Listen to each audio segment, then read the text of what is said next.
Wa tuqayyadu maradatu syayatin, dan setan-setan itu akan dibelenggu. Ini yang seringkali ditanyakan. Setan pada bulan Ramadan dibelenggu, tapi kenapa masih ada orang yang maksiat? Ini sering kan pertanyaan, sering muncul ya.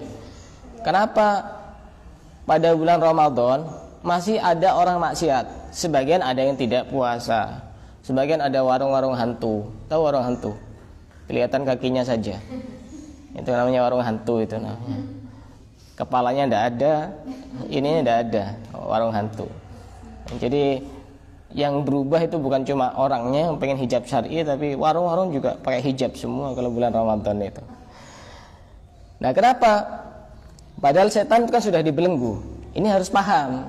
Masa pernah ngaji di sini tidak paham ditanya? Pertama, ada beberapa versi penafsiran.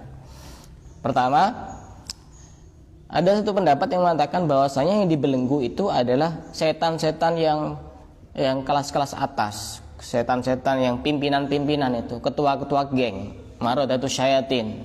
Setan yang masih kecil-kecil itu masih tetap berkeliaran di mana-mana. Masih tetap berkeliaran di mana-mana. Setan yang masih kecil. Jadi yang dibelenggu itu pimpinan-pimpinannya, ketua-ketua gengnya setan. Kenapa? Pokoknya ketuanya, pimpinannya, ketua geng itu, ketua geng setan itu yang dibelenggu. Ini pendapat pertama. Sehingga setan sebenarnya masih ada, cuma kecil-kecil, yang ringan-ringan. Kalau ada orang terganggu ya benar-benar keterlaluan. Masa diganggu sama setan-setan yang masih PAUD pas tergoda, ini kan ya keterlaluan. Yang kedua, setan memang benar-benar terbelenggu. Cuma setan ini cerdas. Dia paham bahwa nanti pada bulan Ramadan dia akan dibelenggu.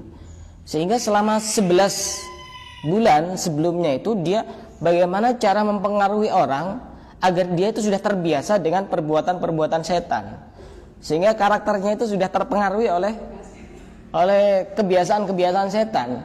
Sehingga pada saat di bulan Ramadan, ketika memang benar-benar dari satu pendapat ini mengatakan bahwa setan benar-benar dibelenggu, setan sudah tidak bekerja, dia libur sementara waktu selama 1 bulan, tapi kebiasaan yang sudah ditanamkan yang bisa menjadi sebuah karakter itu orang sudah refleks jalan sendiri, sudah mempengaruhi karakternya setan. Sehingga bisa jadi setannya memang dia dibelenggu, tapi orangnya sudah menjadi setan. Tidak usah disuruh, sudah tidak usah disuruh. Satu contoh begini, karena watak itu bisa mencuri seseorang, artinya bisa mempengaruhi. Contoh ya, ada orang kerja di Malaysia misalnya selama 5 tahun. Setelah 5 tahun dia pulang ke Indonesia. Apa yang terjadi ketika pulang di Indonesia? Ngomongnya masih ini terpengaruh dengan logat-logat Malaysia. Dengan logat-logat Malaysia. Padahal dia itu tidak berusaha untuk ngomong seperti itu, tapi refleks sudah. Karena saking terbiasanya. Ya, kita ini juga kadang-kadang sudah karena terbiasanya menuruti apa kata setan. Jadi waktu Ramadan walaupun tidak diperintah, ya seakan-akan kita menggantikan tugas setan. Sudah melakukan hal-hal yang tidak baik. Ini pendapat kedua. Pendapat ketiga, harus paham ya. Nanti tidak paham ditanya sama orang. Jangan bilang kayaknya, nanti saya yang sesat. Kayaknya begini katanya Ustadz itu. Jangan kayaknya, yang mantap kalau jangan kayaknya. Yang ketiga, yang menggoda manusia itu bukan hanya setan, tapi ada yang lain, yaitu hawa nafsu. Sehingga walaupun setan ini dibelenggu, ada yang lain yang bisa menggoda manusia, yaitu hawa nafsu. Pendapat ketiga. Pendapat keempat, sebenarnya yang dimaksud setan dibelenggu itu artinya setan itu dipersempit ruang geraknya untuk menggoda manusia, tapi tidak dibelenggu. Satu contoh begini, kita mengutip satu hadis dari Nabi, inna syaitana yajri min ibni adama majrad dam. Sesungguhnya syaitan itu berjalan kepada anak Adam melalui aliran darahnya. Aliran darah. Dan aliran darah itu biasanya kalau orang itu bertenaga, dia itu makan, minum, biasanya alirannya lancar. Lancar, betul ya? Secara ilmu kedokteran mungkin seperti itu. Kalau salah, tidak ada yang dokter di sini, tidak apa-apa. Mbak Aish, coba tanyakan sendiri. Tapi ketika orang itu berpuasa, aliran darahnya itu dia semakin menyempit, sehingga otomatis ruang gerak setan itu menjadi terbatasi oleh puasa itu sendiri. Sehingga tidak heran kenapa pada bulan Ramadan semangat orang untuk melakukan kebaikan itu jauh lebih besar dibanding di luar bulan Ramadan. Ya karena ruang gerak setannya itu sangat terbatas. Coba yang biasanya tidak pernah sedekah, tiba-tiba kok semangat sedekah, asal dia benar-benar ikhlas ya, bukan karena ini dan itu. Tiba-tiba suka bagi takjil, tiba-tiba suka ngajak orang buka bersama. Yang bagus itu diajak buka bersama, jangan diajak makan bareng setelah sholat tarawih, karena pahalanya berbeda.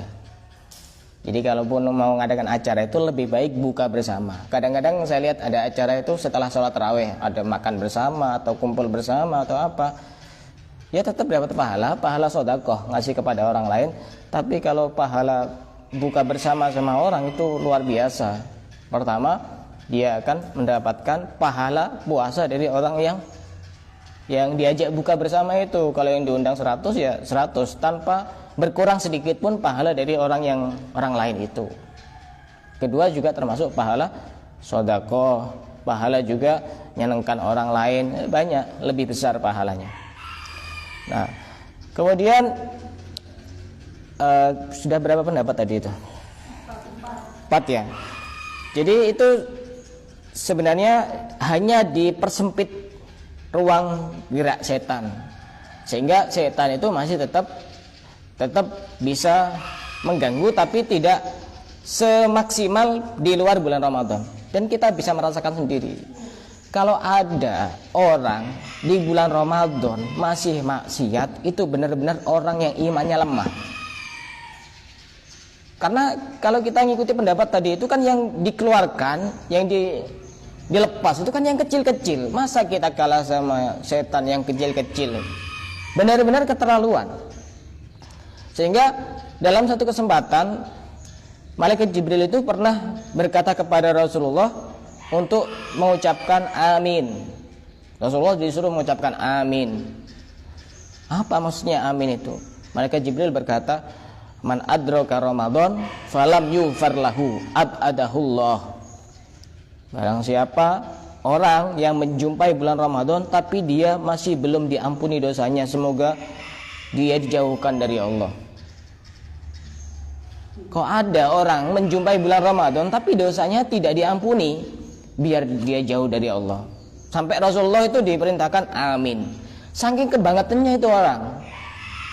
Kok sampai bulan Ramadan ada orang tidak diampuni dosanya oleh Allah. Dikatakan oleh Imam Haddad, kenapa bulan Ramadan itu menjadi bulan yang penuh ampunan?